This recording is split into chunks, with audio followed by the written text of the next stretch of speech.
Yo book nerds! I finished reading Peter and the Sword of Mercy, which is the fourth book in the Peter and the Starcatchers series. I was nervous going into this book because this was originally supposed to be a trilogy, and this fourth book and the fifth book came along later. They were not planned originally.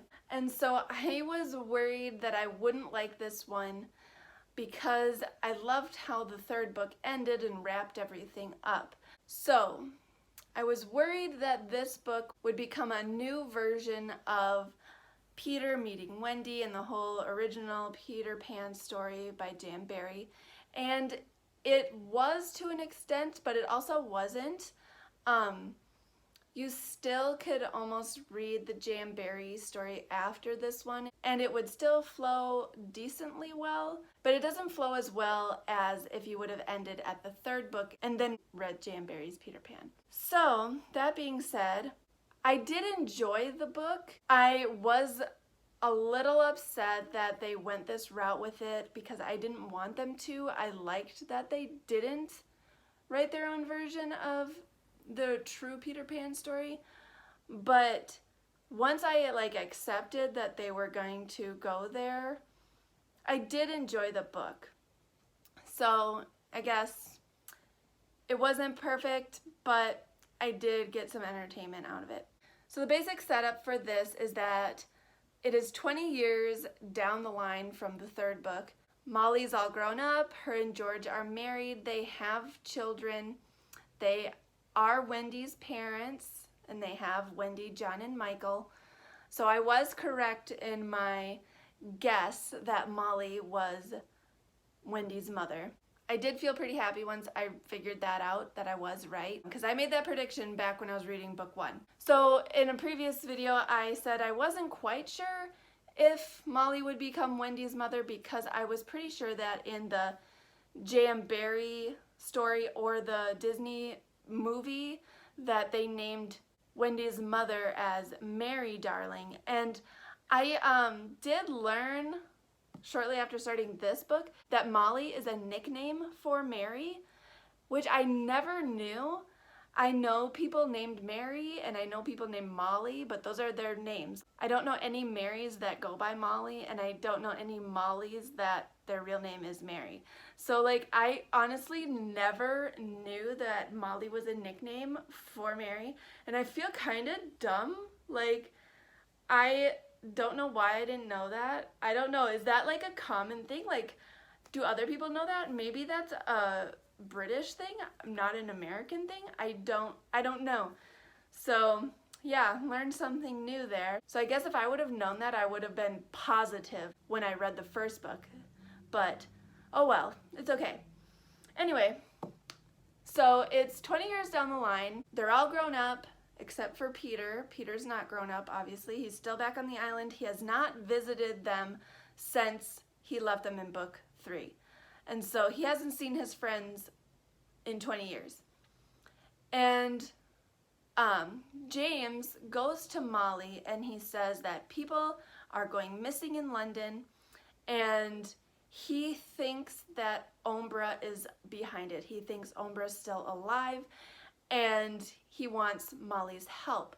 And Molly, she's kind of like, no, Umbra is dead. And she doesn't want to believe him at first. And Molly tells James that the Starcatchers are disbanded. They are no more because in 20 years there has been no activity, no star stuff falls, no nothing, no word from the others. It's been peace. And she says, my dad, Lord Astor, is ill. He can't handle this right now. It's not real. And so eventually Molly does some digging of her own, and Molly and James both go missing. And so Wendy is left to try and figure out how to get help for her mother and how to find Peter, because Peter is the only one that can help. And so that's kind of the setup for this. It's kind of mysterious. We don't know at the beginning if Umbra is back or if it's somebody else. and we don't know why people have been disappearing, and Wendy has to then figure out how to find Peter to get his help. So now I want to talk more about the story itself, and so if you don't want any spoilers, then don't watch this video because I'm going to talk some spoilers. I won't give away the ending, but I will talk a little bit of spoilers here.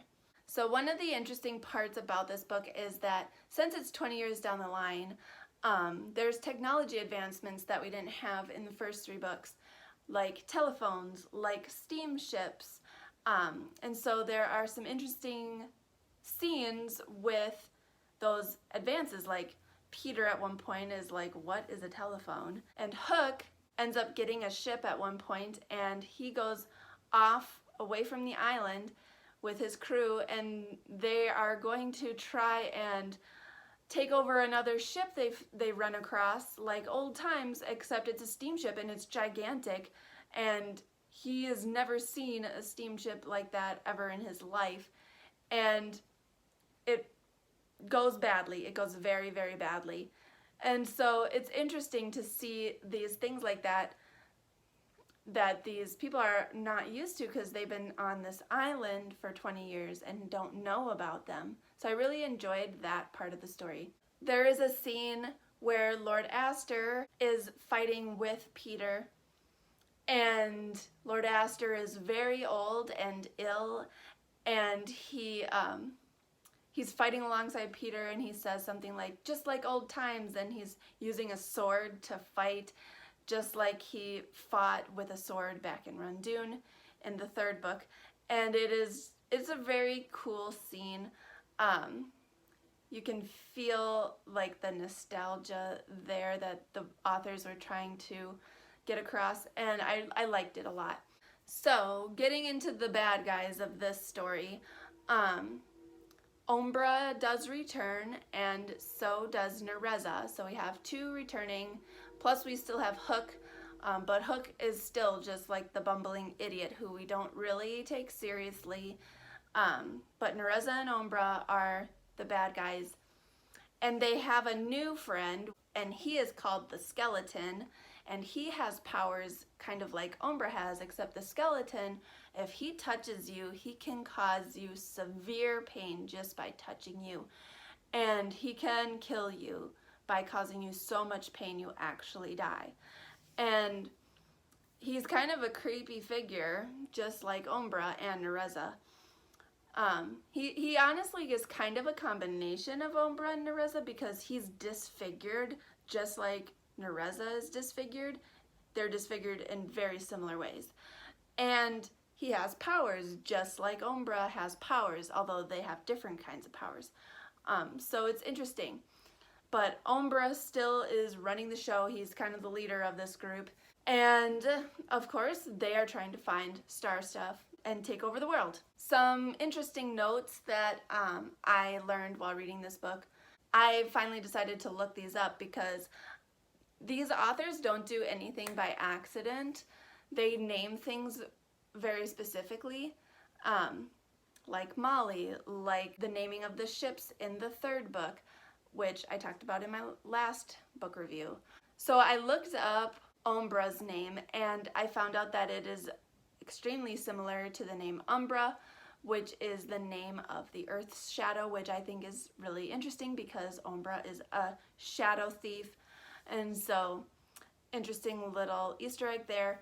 Nereza, the name Nereza means darkness, and he's a very creepy, like horribly evil person. So like the fact that his name is dark, and you know, it also has to do with shadows, which is like the bad side. So it's interesting the names they decided to give these characters. So this story kind of does rewrite the J.M. Barrie Peter Pan story. Peter and Wendy do meet. So Wendy actually figures out a way to go to the island to find Peter. So that's different from the way they meet in the original story. So Wendy goes there, finds Peter, brings Peter back with her. Wendy's brothers don't go with her to the island.